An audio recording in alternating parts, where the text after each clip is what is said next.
Kevin and Daz are two ex-military dogs who spent years sniffing out improvised explosive devices overseas, and there's a chance they'll be euthanized.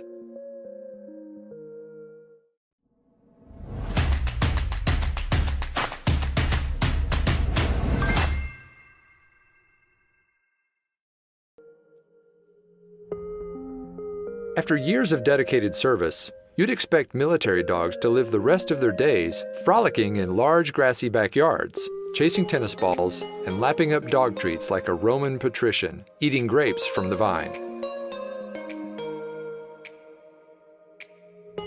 But Kevin and Daz, two Belgian shepherds who spent years sniffing out improvised explosive devices in Afghanistan, have been denied that relaxing retirement to a canine utopia.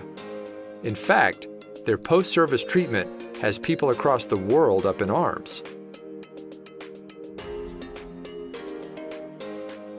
These pups might have survived years of dangerous, bomb-seeking work, but what they're facing now might be just worse than anything they saw on the front lines.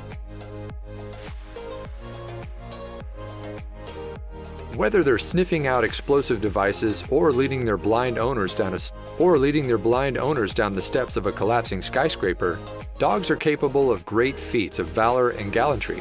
That's why, during World War II, the United Kingdom created the Dickon Medal, an award given to animals who exhibit heroism in times of conflict. In years past, Kevin and Daz, two 9-year-old Belgian shepherds who served in the United Kingdom's military as bomb sniffers, might have been recipients of the Dickon Medal. After all, during their years of military service, both dogs identified several explosive devices, potentially saving thousands of lives. Instead, however, Kevin and Daz will have to settle for being recipients of a little human compassion.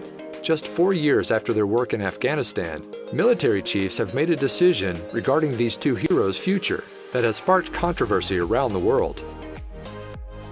Because Kevin and Daz evidently cannot be rehomed, the powers that be decided they must be euthanized.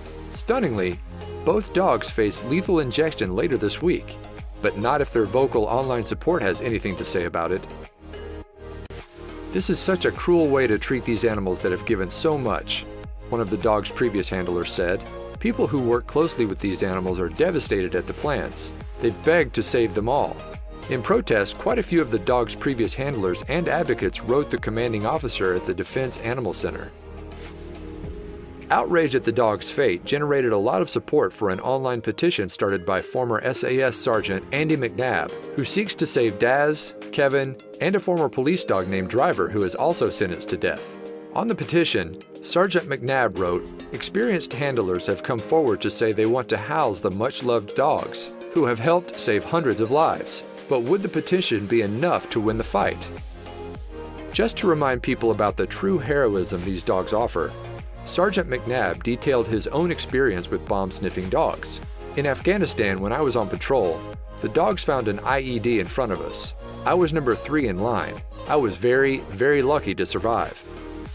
Another ex-military man made a prominent push to save the dogs as well. Alan Parton, founder of the charity called Heroes for Hounds, that provides specially trained dogs to disabled veterans, told The Independent, "These dogs do wonderful things, and some are trained to be attack dogs and other things, and this makes them harder to home."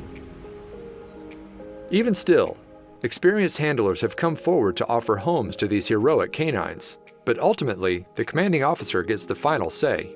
In the case of Daz and Kevin and Driver, the commanding officer isn't going to take any chances, especially after a recent incident in which a former Army dog bit a civilian, The Sun reported. "Wherever possible, we endeavor to rehome military working dogs," an Army spokesperson told The Sun. "Sadly, there are occasions where this is not possible. Those occasions might not be as rare as you hope."